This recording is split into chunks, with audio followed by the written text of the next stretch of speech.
Hi ಎಲ್ಲರಿಗೂ, welcome back to my channel. ಇವತ್ತು ನಮ್ಮ ಸೇನಿಗೆ ಮನೆ ಕತೆ ಹೇಳುವ ಅಂತ. ಒಟ್ಟು ಶಾವಿಗೆ ಮನೆ ಅಂತಲೂ ಹೇಳ್ತಾರೆ ಇದನ್ನು. ಇದು ನಮ್ಮ ಹಳೆಯ ಸೇನಿಗೆ ಮನೆ. ನನಗಿಂತ ಜಾಸ್ತಿ ವರ್ಷ ಆಯ್ತು ಇದಕ್ಕೆ. ಕಬ್ಬಿಣದ ಮನೆ ಒಳ್ಳೆ ಬಾಳಿಕೆ ಬಂದಿದೆ, ಇದುವರೆಗೂ ಏನೂ ಆಗಿಲ್ಲ. ಆದ್ರೆ ನಾವು ಪೇಟೆಗೆ ಹೊರಟಿದ್ ಯಾಕೆ ಅಂದ್ರೆ, ಈ ಹಳೆ ಮನೆ ಏನಂತ ತೋರಿಸದೆ ಇದ್ರಲ್ಲಿ ಸೇನಿಗೆ ಮಾಡೋದಾದ್ರೆ ಹಿಟ್ಟಿನಿಂದ ಹಾಕೋಕೆ ಒಬ್ಬರು, ಸೇನಿಗೆ ಒತ್ತುವುದಕ್ಕೆ ಒಬ್ಬರು, ಹಿಡಿಯುವುದಕ್ಕೆ ಒಬ್ಬರು ಅಂತ ಜನ ಬೇಕಾಗ್ತಿತ್ತು ನಮ್ಗೆ.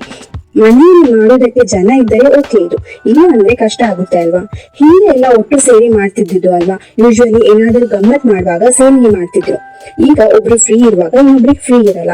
ಸೇನಿಗೆ ಮಾಡ್ಬೇಕು ಅಂತ ಆಸೆಯಲ್ಲಿ ಅಕ್ಕಿ ಹಾಕಿದ್ರೆ ಕಡೆಗೆ ತುಂಡಿ ತಿನ್ಬೇಕಾದಿತ್ತು ಮಾರೆ. ಅದಕ್ಕೆ ಆ ರಗಳೆ ಬೇಡ ಅಂತ ಪೇಟೆಗೆ ಹೊರಟದು. ಈಗೆಲ್ಲ ಅಡ್ವಾನ್ಸ್ ಮೆಷಿನ್ಸ್ ಬಂದಿದೆ ಅಂತ ಅಲ್ವಾ ಒಬ್ಬರಿಗೆ ಮಾಡುವಂತದ್ದು. ಹಾಗೆ ನಾವು ಕೂಡ ತರುವ ಅಂತ ಹೊರಟಿದ್ದು. ಸೇನಿಗೆ ಮನೆ ತಗೊಳ್ಳೋ ಖುಷಿಯಲ್ಲಿ ವಿಡಿಯೋ ಅರ್ಧಕ್ಕೆ ಬಾಕಿ. ಮನದೇರಿನ ಪ್ರಕಾಶ್ ಎಲೆಕ್ಟ್ರಾನಿಕ್ಸ್ ಅಂಡ್ ಫರ್ನಿಚರ್ಸ್ ಗೆ ಹೋಗಿ ಒಂದು ಸೇನಿಗೆ ಮನೆ ತಗೊಂಡ್ವಿ. ಅಲ್ಲ, ಇದು ಮನೆ ಎಲೆಕ್ಟ್ರಾನಿಕ್ಸ್ ಅಲ್ಲ, ಫರ್ನಿಚರ್ಸ್ ಅಲ್ಲ. ಏನಂತಂದ್ರೆ ಅದು ಮೆಟಲ್ ಮಾರ್ಟ್ ಶಾಪ್ ಕೂಡ ಹೌದು. ಈ ಮನೆ ಮೆಟಲ್ ಮಾರ್ಟ್ ಶಾಪ್ ಗಳಲ್ಲಿ ಸಿಗೋದು. ಹಾಗೆ ಹೋಗುವಾಗ ವಿಡಿಯೋ ಮಾಡಿಲ್ಲ ಅಲ್ಲ.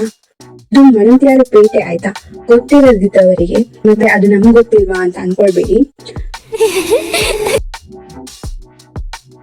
ಇದು ಮಣಂತ್ಯಾರ ಸೀಕ್ರೆಟ್ ಹಾರ್ಟ್ ಕಾಲೇಜ್. ಪೇಟೆಗೆ ಹೋಗಿ ಮನೆಗ್ ಬಂದ್ವಿ. ಇದೇ ನೋಡಿ, ನಾವು 3,100 ರೂಪಾಯಿ ಕೊಟ್ಟು ತಂದಿರುವ ಹೊಸ ಸೇನಿಗೆ ಮನೆ.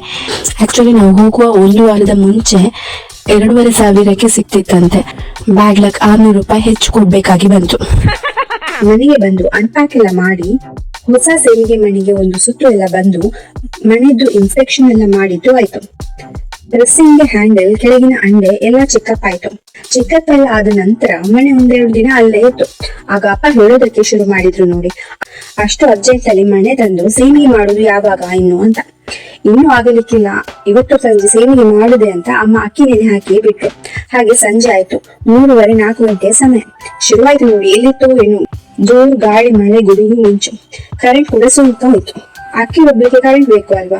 ಕಡೆವ ಕಲ್ಲೆಲ್ಲ ಮೂಲೆ ಸೇರಿದೆ. ಎಂತ ಮಾಡುದು, ಮಳೆಗೆ ಇವತ್ತೇ ಬರ್ಬೇಕಿತ್ತ ಅಂತ ಹಿಡಿ ಶಾಪ ಹಾಕಿಕೊಂಡು ಗಲ್ಲಕ್ಕೆ 2 ಕೈ ಊತ ಕೊಟ್ಟು ಕೂತ್ವಿ. ನಾವು ಶಾಪ ಹಾಕಿದೆವು ಅಂತ ಮಳೆ ನಿಲ್ತದ, ಅದು ಬರುವಷ್ಟು ಬಂದು ಅದಕ್ಕೆ ಸಮಾಧಾನ ಆದಾಗಲೇ ಬಿಟ್ಟಿದ್ದು. ಫೈನಲಿ ಮಳೆ ಬಂದು ಹೋಗಿ ವೆದರ್ ಎಲ್ಲ ತಣ್ಣ ಕೂಲ್ ಆಯ್ತು. ಇನ್ನು ಕತ್ತಲಾಗುವ ಮುಂಚೆ ಹೋಗಿ 3-4 ಬಾಳೆ ಎಲ್ಲ ಕೊಯ್ದುಕೊಂಡು ಬಂದ್ವಿ. ಸೇನಿಗೆ ಬಿಡಿಸಿಡುವುದಕ್ಕೆ ಬೇಕು ಅಲ್ವಾ. ಹಾಗೆ ಅಷ್ಟಾಗುವಾಗ ಕರೆಂಟ್ ಕೂಡ ಬಂತು. ರಪ್ಪ ಮಿಕ್ಸಿಗೆ ಅಕ್ಕಿ ಹಾಕಿ ರುಬ್ಬಿದ್ದೆ. ಮತ್ತೆ ಕರೆಂಟ್ ಕೈ ಕೊಟ್ರೆ ಕಷ್ಟ ಅಲ್ಲ, ಅದಕ್ಕೆ ರುಬ್ಬಿ ಆದ್ಮೇಲೆ ಎಂತ ಮಾಡುದು, ಬಿಸಿ ಮಾಡಿ ಉಂಡೆ ಕಟ್ಲಿಕ್ಕೆ ಶುರು ಮಾಡಿದ್ದೆ.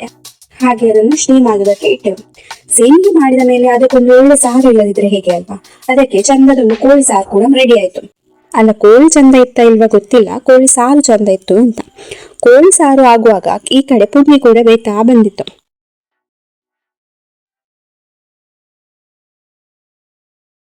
ನಮ್ಮ ಹೊಸ ಸೇನಿಗೆ ಮನೆಗೆ ಚಂದ ಎಣ್ಣೆ ಮಸಾಜ್ ಎಲ್ಲ ಮಾಡಿ ರೆಡಿ ಮಾಡಿದೆವು. ಉದ್ಘಾಟನೆ ಎಲ್ಲ ಹಾಗೆ. ನಂತರದಿಂದ ಸೇನಿಗೆ ಒತ್ತುವುದಕ್ಕೆ ಶುರುವಿ.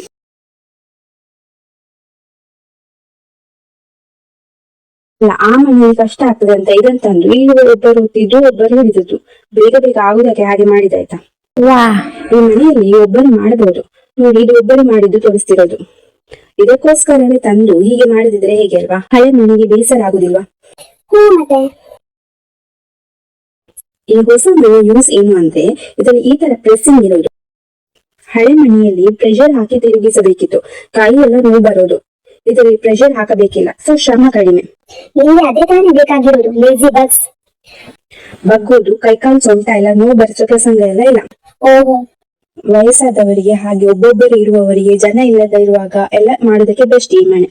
ಈಗ ಕೈಯಲ್ಲಿ ಮಾಡುವಂತ ಬೇರೆ ಬೇರೆ ಅಡ್ವಾನ್ಸ್ ಮಾಡೆಲ್ಸ್ ಬಂದಿವೆ, ಬಟ್ ಇದು ಹಳೆ ರೀತಿಗೆ ಒಂದು ಹೊಸ ಟಚ್ ಅಪ್ ಅಷ್ಟೇ. ಹಾಗಾದ್ರೆ ನಾನು ಇಲ್ಲಪ್ಪ, ಹಳೆ ಮನೆ ಮೇಲೊಂದು ಎಮೋಷನ್ ಇದ್ದೇ ಇರುತ್ತೆ ಅಲ್ವಾ. ಅದರಲ್ಲೂ ಆಗಾಗ ಮಾಡೋಣ ಬಿಡಿ. ಸರಿ, ಇದಾಗಿತ್ತು ನಮ್ಮ ಸೇನಿಗೆ ಮನೆಯ ಕತೆ. ಹೇಗಿತ್ತು, ಯಾವ್ದು ಬೆಟರ್ ಅನ್ನಿಸ್ತು ನೀವೇ ಹೇಳಿ. ಮುಂದಿನ ಬ್ಲಾಗ್ ನಲ್ಲಿ ಸಿಗುವ. ವಿಡಿಯೋ ಇಷ್ಟ ಆಗಿದ್ರೆ ವಿಡಿಯೋ ಒಂದು ಲೈಕ್ ಕೊಡಿ. ಫಸ್ಟ್ ಟೈಮ್ ನೋಡ್ತಿದ್ರೆ ಸಬ್ಸ್ಕ್ರೈಬ್ ಮಾಡಿ. Thank you, bye.